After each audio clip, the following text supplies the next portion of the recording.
The Mesozoic animal, Mosasaurus hoffmanni, was more commonly known as just Mosasaurus. It's a ginormous marine reptile closely related to snakes and monitor lizards, and the first fossil remains ever discovered were in a limestone quarry at Maastricht, Netherlands in 1764. The Mosasaurus would have truly been a sight to behold, and its monstrous size and powerful body was a force to be reckoned with. And we should all really be happy that we don't have to see it and fear this beast in this day and age. In 1822, Mosasaurus received its scientific name from W.D. Conbert on the right, an English geologist, when he referred to it as Mosasaurus, Mosa, which is the Latin name for the town Maastricht's Meuse River, and Saurus for lizard. It was only a few years later when Gideon Montel, a famous paleontologist known for assembling the iguanodon, added the species' second name, hoffmanni, in Dr. Johann Leonard Hoffmann, the man to first discover the animal. Mosasaurus hoffmanni belongs to a group of Mosauridae, all referred to as mosasaurs, Mosasaurus of which being the largest of them all.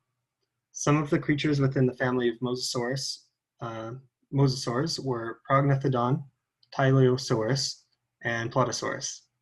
Mosasaurs may have evolved from Aegialosaurus.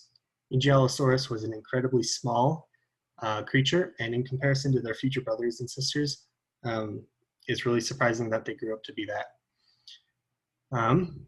Mosasaurus lived roughly 82 to 60 million years ago during the Mesozoic area, and more particularly, they arrived in the Cretaceous period and quickly came to dominate oceans worldwide in just 25 million years.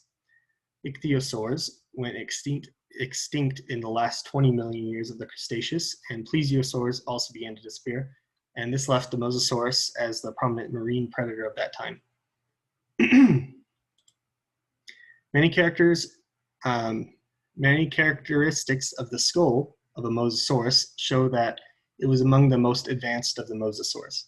A Mosasaurus's head resembles a modern crocodile's.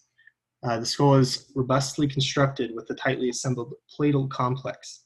This provided the cranium with greater stability, and the elements of the lower jaw are also more tightly united than in other mosasaurs.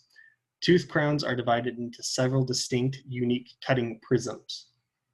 Their teeth over time adapted to have a powerful bite force, and this made it easier to catch prey they ate, like turtles and other tough-shelled animals. There have been several fossils discovered with several broken and healed mandibles, which suggests a violent lifestyle. It was anywhere between 30 to 60 feet long, and that's longer than a T-Rex. Their fossils tell us that they had a long, strong tail, which they'd used to move through the water.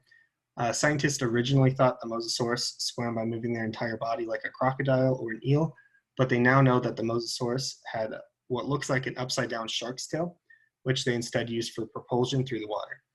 Mosasaurus also had 2 large paddles and 2 smaller paddles they used solely for stability and steering.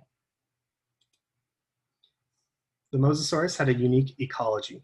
They didn't have any single one habitat. Fossils have been discovered on every continent and in both fresh and salt water. And so the only places Mosasaurus probably didn't roam were the frozen waters of the Arctic and the Antarctic.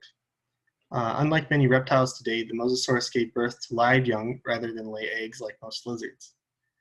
The young would have had to adapt quickly because its mother would not stick around for long, and they also could be eaten by their own mother or another Mosasaurus.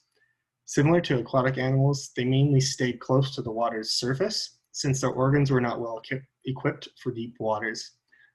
Their jaws were highly flexible and effective for catching prey, and they fed on fish, sharks, shellfish, seabirds, sea turtles, plesiosaurs, and even smaller mosasaurs.